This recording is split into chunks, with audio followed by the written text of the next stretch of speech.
Hello and welcome to another Canada Women's National Team preview. I'm Tristan Folks, and today I'm going to preview what's to come for the upcoming FIFA International window, which runs from late June to early July. It has been an amazing summer so far with the Desiree Scott send-off. The Canada men's national team is still playing, which I'm sure that probably explains my voice right now. And we also saw the women's under 20 end up winning the championship, and we'll also see a couple of those players feature in this window from their very hard work and dedication, so I'm excited for that. And also, if you're looking for match day 3, the CONCACAF Gold Cup vlog, that will be coming out tomorrow. Gotta get the work to that afterwards, and then I will be heading out to Minneapolis. And then for the upcoming schedule for the Canada Women's National Team, Canada will host Costa Rica on June 27th at BMO Field in Toronto, Ontario for their annual Pride Night. Afterwards, they'll travel to Washington D.C. to be hosted by the USA on July 2nd at Audi Field. Both matches will be at 7:30 p.m. Eastern and local time.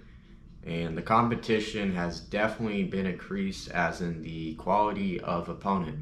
For the roster, a lot of things look fairly similar to last time out, which is just over a few weeks ago with back-to-back wins against Haiti. Those receiving call-ups to the national team who weren't around earlier this month are first-time call-up and under 20 star Annabelle Chakwu, goalkeeper Noel Henning getting her first call-up, Ashley Lawrence returning from a personal matter, and Nichelle Prince returns from an injury.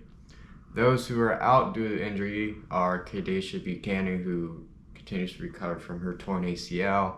Sydney Collins remains out the lineup. Chloe Lacasse continues her ACL recovery. Those not a part of the national team this time around includes forwards Latif Abdou, veteran Quinn notably, retired player Desiree Scott, and defender Bianca St. George's. We have a couple of new faces to the senior team who were a part of the under-20 championship winning side that ended up beating Mexico in extra time with a last-minute winner to take home some hardware, and both of those players are part of the NCAA. The first one will be Annabelle Chakwu out of Ottawa, Ontario. She is currently a sophomore at the University of Notre Dame and is the all-time leader for the youth national teams in goals scored as a forward. In her freshman year, she ended up playing 16 matches, scoring 3 goals, 2 assists, including 1 game-winning goal. Also, it is hard to get minutes in the NCAA at first, and especially when you did end up missing 6 matches because you were with the youth national team. So she shouldn't 100% have a bigger year coming up. And then on the national team side of things, she was the one to score the match-winning goal in the final minute against Mexico to win that championship. The next one up is Noel Henning, who is a goalkeeper from Milton, Ontario. She recently committed to playing for Michigan State University, and she will be a freshman there, as well as be teammates with national team player Caleb Briggs. In the under-20 championship, she was the starting goalkeeper, and she was awarded the Golden Glove Award for best goalkeeper of the entire tournament. And there's not really too much stats to go over right now with her, but she is 100% being rewarded for her efforts right now, and she'll look to take advantage of her first season at the NCAA level. May be hard for a goalkeeper to get involved, but we'll just have to see what happens. Next up, we're going to go over my starting 11, and I don't have too many changes compared to the last video. I feel they're more healthy than the last window, but some things we'll have to find ways to make things work. Getting into the lineup, it will be a 4-4-2 for me. Caitlin Sheridan is a lock in the goalkeeper position. At left back, Gabby Carl is the player of choice. At left center back, I have the veteran Selena Sidorsky. To her right in the other center back position, will be Vanessa Gills. At the right back position, I have Jade Rose, who found a new home at Manchester City.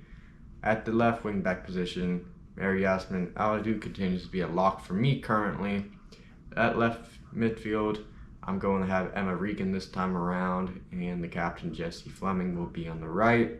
At right wing back, it will be the return of Ashley Lawrence, who will be a key player. Lastly, the two forwards will be Adriana Leon on the left and Jordan Heidema will remain on the right. For the substitutes, we will use all five as per usual, and we'll summarize these ones fairly quickly, with the first one being Simia Wujo for Emma Regan, which Wujo does bring a whole different type of game in the midfield when she's on, in my opinion, and could be a dynamic factor as a substitute.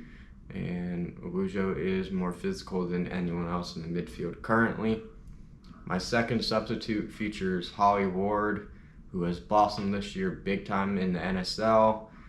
She most recently scored her first national team goal and is continuing to do great things, and I feel a substitute for Jordan Heidema would be a solid option. For my third substitute, trying to get different looks at everything, I feel Evelyn Viennes can find a way to become an option out at the left wing back position, even though it's not an ideal role.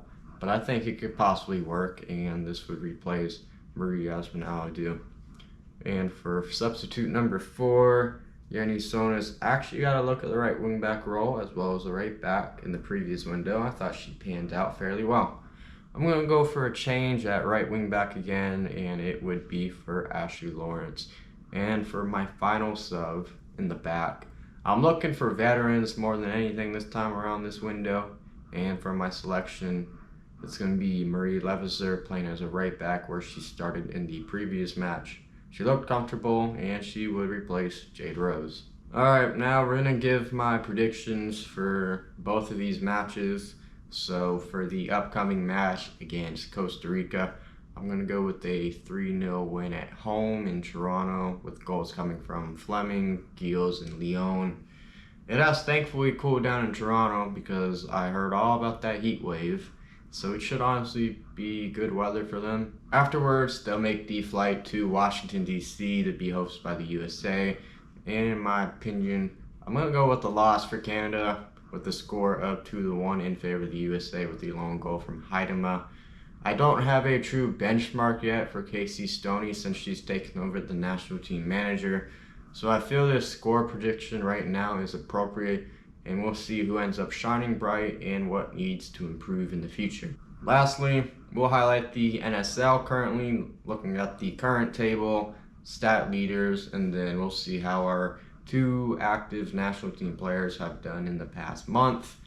Currently, AFC Toronto leads with 19 points, just 1 point over the Montreal Roses. 4 points back of them is the Ottawa Rapid, and 2 points behind of them, holding the last playoff spot, it is the Vancouver Rise. The Calgary Wild are just 1 point shy of being tied for 4th, and the Halifax Tide remain in last, but they did get a win and have 4 points now instead of 1. For the league leader in goals, it remains as Delaney Pridham, who has scored 5 goals since the last preview, has now 9 goals. For assists, her teammate Melanie Forbes currently has a total of 5 assists. For goalkeeper, Morgan McAshlin continues to lead the league with a total of 24 saves. For our 2 active national team players, Emma Reganaz, the captain of AFC Toronto, has now 2 goals, who scored previously this month with a total of 10 matches played. Holly Ward, representing the Vancouver Rise, remains at 2 assists and a total of 10 matches, as her club seems to be in a little of a slump currently. So I'm not concerned with her play at all. Alright, that is going to do it for myself. I will be heading to Minneapolis for the CONCACAF Gold Cup quarterfinals, where Canada will play Guatemala. And my backup plan, if the result is not favorable for the men's national team, I will be heading out to Washington D.C. for the match on July 2nd. And oddly enough, it may be a double USA versus Canada that day if USA and Canada end up winning their matches on Sunday in the CONCACAF Gold Cup. So we'll see if that happens. The possibility is indeed there. So other than that, I hope you enjoyed this video. And we got a lot of Canada soccer content and stuff like that coming on the way. So I'm going to get to work on this after this video goes out. And I hope y'all have a great one. Take care.